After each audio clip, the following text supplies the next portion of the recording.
everyone, thank you for watching. Today I'm going to be talking about self-belief and how we can cultivate it in self-hypnosis.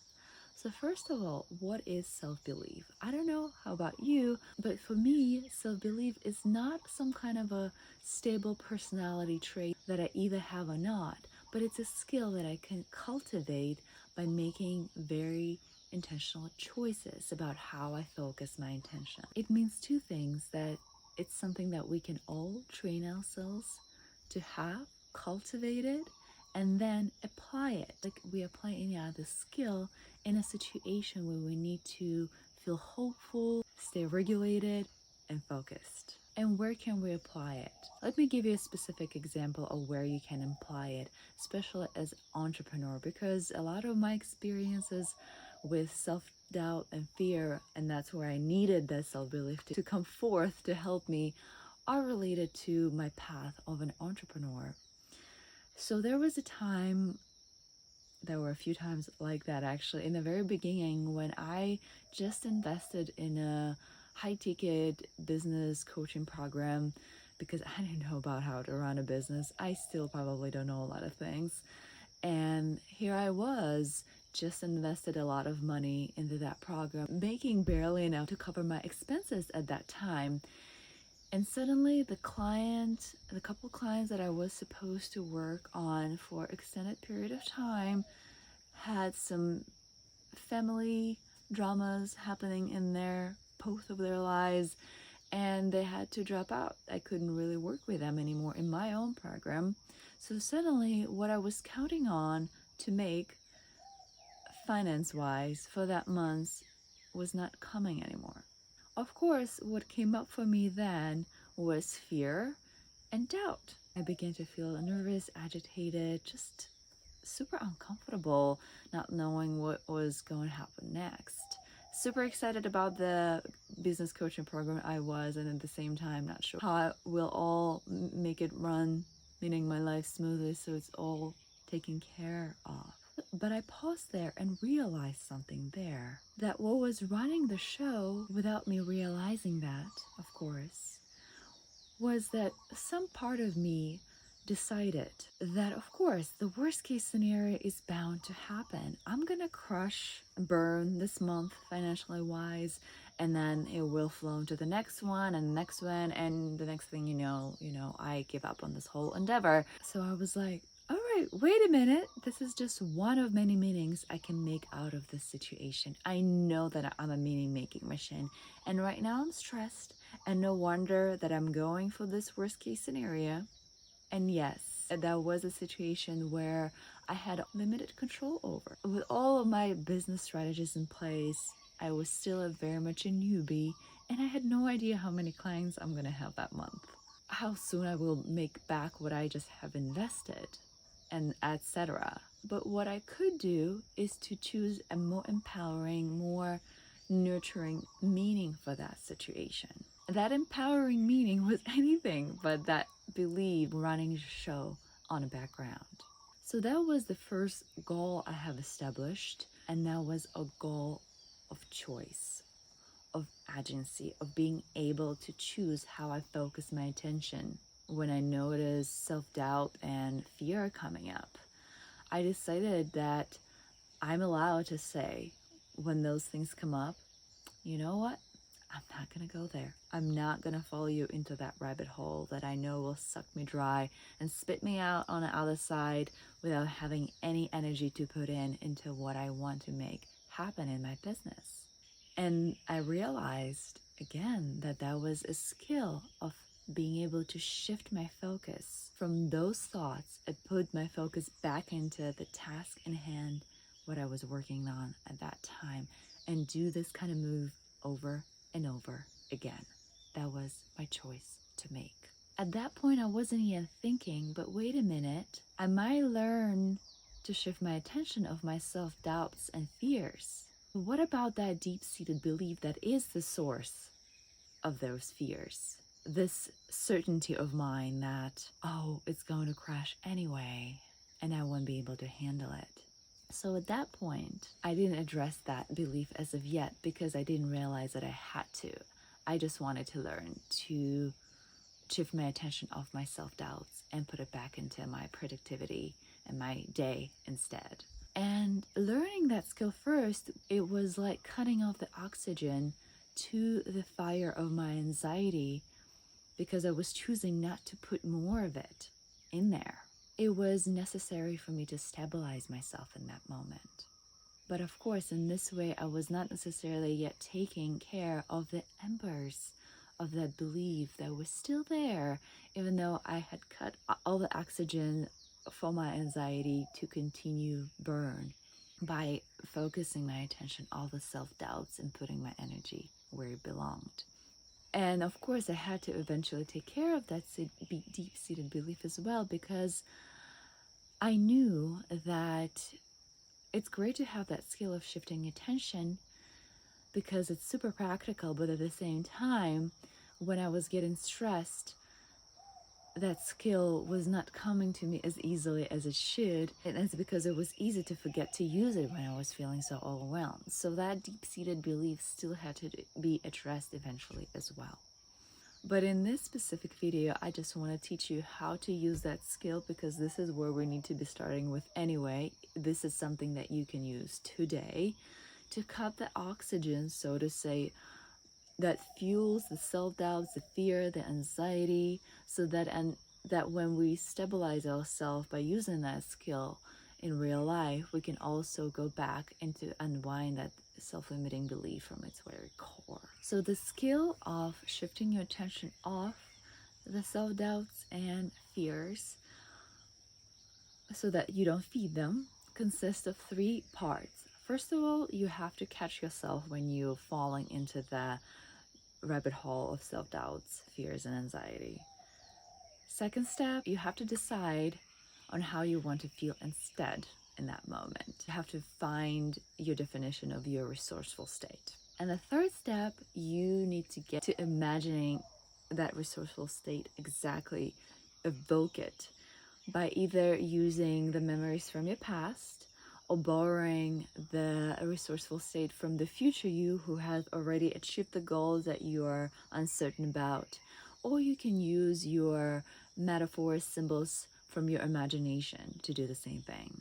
And in this video, I'm going to be talking about the method number 2 that I just mentioned, how we can borrow that resourceful state from a future version of ourselves that have already achieved the goal, and that can let us borrow that resource so we can copy and paste it in real time. So we identified that what we're needing here is to cultivate our skill of being able to focus our attention off our self-doubts and fears in a moment. For that to happen, we need to be able to feel differently in that moment. We need to feel empowered, resilient, and strong. And that's the resourceful state we need to cultivate. Actually, now I'm thinking about it, your definition of that resourceful state might be different, but that was the definition of mine. This is what I wanted to feel, how I wanted to feel, so I was able to easily dismiss those thoughts and come back to the present moment instead. I wanted to feel resilient and empowered. So what did I do? And that's something that you can do as well in this step. In my imagination, I built a unique biochemical energetic signature within my body, that resourceful state that I could then copy and paste in any area of my life, but of course, especially in that very specific situation when I had those self-doubts and fears to come in. So how did I build that resourceful state? Let's go back to the example that I provided. Here I was invested in my business program, not sure how I'm going to make through that month financially. And the question that I asked myself, okay, what it will be like when I pass this time, basically when I achieve the goal of being safe and secured, and I'm okay, I'm doing it.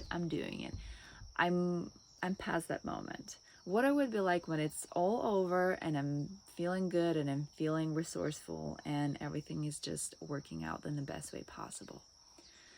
And then I close my eyes and I imagine a morning from that time in the future when I will be okay, when everything's going to be just fine.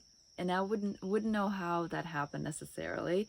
I would just know that that happened, and we'll start noticing all the details, all the thoughts and sensations and emotions, my surroundings that would tell me, here you are, you're doing well, you're doing okay.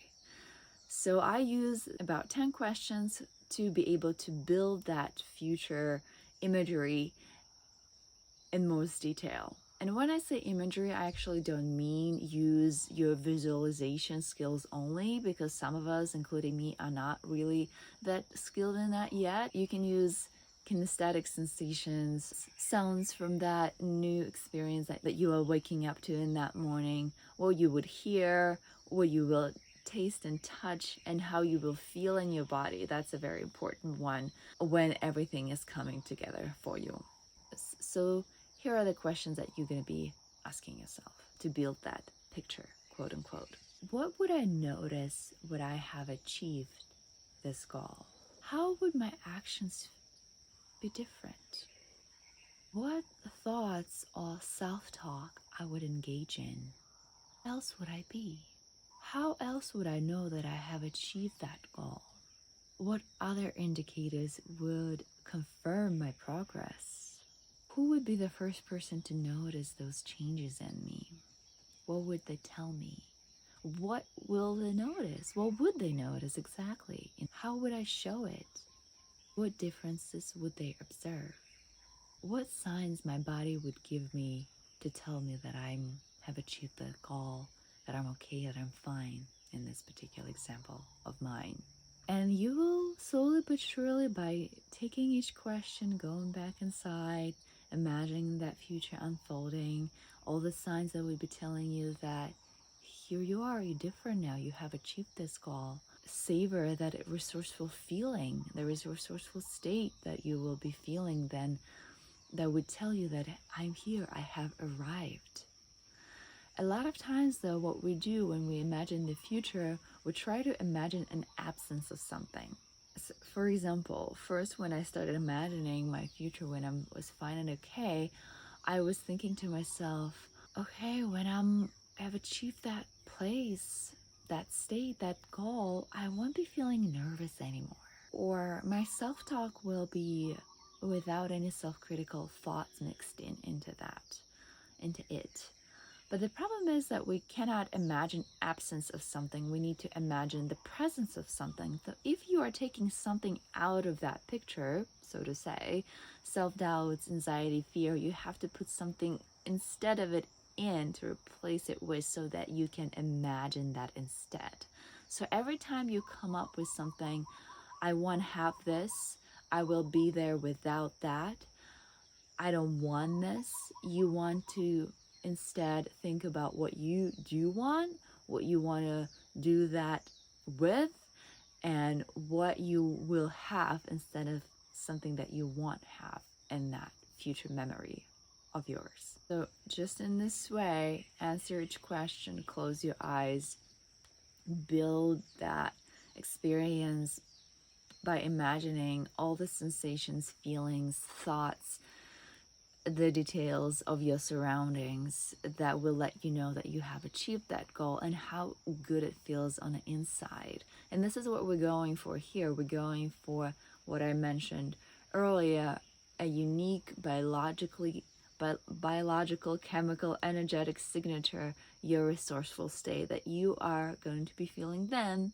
And then we're going to copy and paste it, so to say, into the present moment when you need it the most. So in my case, I imagine what it will be like when I'm done with this whole thing, with this crazy month, and my business coaching program is working for me, and I'm making money, and I'm doing well. And I felt really excited about it, and it was freeing. It felt calming at the same time. And as I was saying all of those words to myself, noticing how it shifts, how I felt in that very moment, the next thing I did, and the next thing that you should do too, is to name this experience and attach a physical cue to it, so that when you need it in this time, before you get to that future, You can say the name, do that physical gesture, and evoke that resourceful state in the present time and feel it when you need it. Again, immerse yourself into that experience of your resourceful state. You're probably not going to be as much in touch with it as if right now as you're watching this, but when you're going through those questions, you will arrive at a pretty juicy representation of your resourceful state. So when you kind of close your eyes again and immerse yourself in all the sounds and sensations, think, what is that short, sweet, nice name you can come up with? Can be just a couple of adjectives: calm and centered, powerful, peaceful, free. So take a moment and come up with that name. And then we're going to pick a physical gesture as something that you can do physically, like put your index and thumb fingers together, giving yourself a hug, or just putting your hand on your heart, that you can do when you want to evoke that state back in. So think about that gesture. It can be something as simple as just pressing through your both feet into the ground, because if you happen to be surrounded by people, you can't really make that gesture that is be seen by others around you. You can just drop into those feet and feel the support of the earth. And then in this case, and in the case if you chose any other cue or physical gesture, say the name of that resource. Take a deep breath in and allow that resourceful state to come in and shift how you feel in that moment. You might notice there will be a deeper breath that you take at that time. At least this is how I notice that shift happens. And this way you interrupt that negative loop that you were stepping in and insert a much more powerful and resourceful state that you want to experience instead at that moment, by just saying its name, performing that physical cue, and shifting into that resourceful feeling by taking a deep breath in. This way, you're imprinting a pathway in your brain between that name that you just picked and the physical gesture and that resource. They becoming connected in your mind, in your brain, so that when you need it, and this is where we're going to next, you can evoke it. And the next step, while still in self-hypnosis, you want to go back to all of those memories of that pleasant, amazing, resourceful state, sensations, sounds, imagery, you name it. Then make that gesture, let's say putting your index and thumb together, say the name, feel it, and then imagine yourself for a moment in a future situation when you will need that resource, when you will need to use that resource. So for me, it was imagining myself later that day, because I was doing my self-hypnosis practice in the morning, when I was in front of my computer trying to prioritize my tasks according to my schedule, and thinking, oh, how I can make the best use of my time considering what I'm dealing with financially. And this is when the self-doubt and the fears would come up. And instead, I imagined myself making that gesture, saying that name for that resource, and taking a breath and allowing that resourceful state to wash over me. And I didn't do it just once in that self-hypnosis practice. I would then open my eyes, go back again, connect to the resourceful state, make that gesture, say that name, while I was imagining myself. And in another situation later that day, when I was cooking, and then self-doubt would just come in and interrupt my process. I'm like, nope, wait a minute, making my gesture, saying that name, evoking my excitement and freedom that I will be feeling when I'm done with all of that, and I'm bringing it right now, right here. And after you have done a few rounds of that, imagining yourself using that resource in a future situation, you can close this practice by giving yourself a suggestion that will make sure that you actually use that tool in a future situation.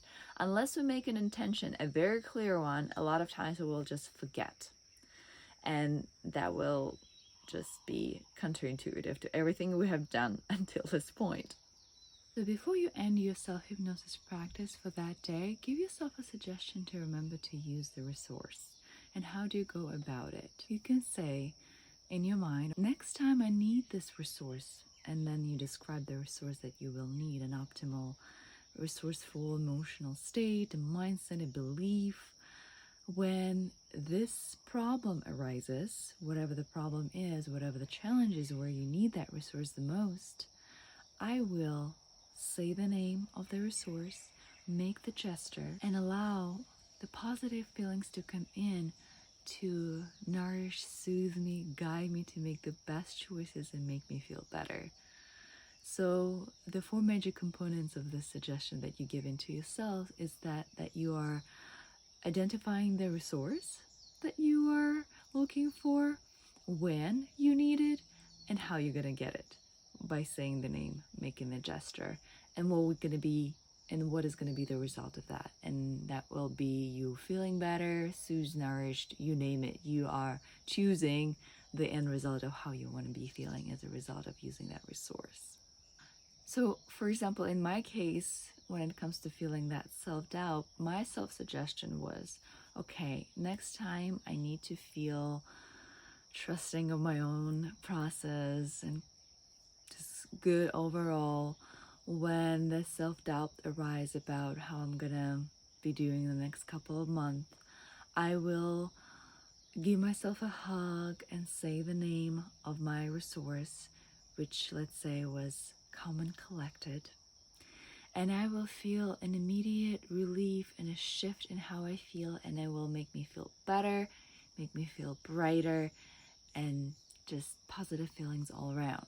And when you say your own version of that suggestion to yourself, is that you allow your eyes to close for a moment and just let it sink in. It's like an agreement that you're making with yourself that when this thing happens, I'm gonna do this thing, and the result of it, I'm gonna get to this. Instead of getting wrapped into the anxiety, stress, or whatnot, you're gonna interrupt that pattern and shift into a more resourceful state on the spot. And the trick to it, and that's the last thing I'm gonna say, is to keep using it every time you need it. Because if you don't use it, you lose it, just like with any other language that we learn or a skill. So every time you need the resource, please come back to its name and the gesture and take a moment to let it sink in. And every time you do that, you reinforce it in your brain so it becomes more easily available, and then you shift into a more resourceful state much quicker than before.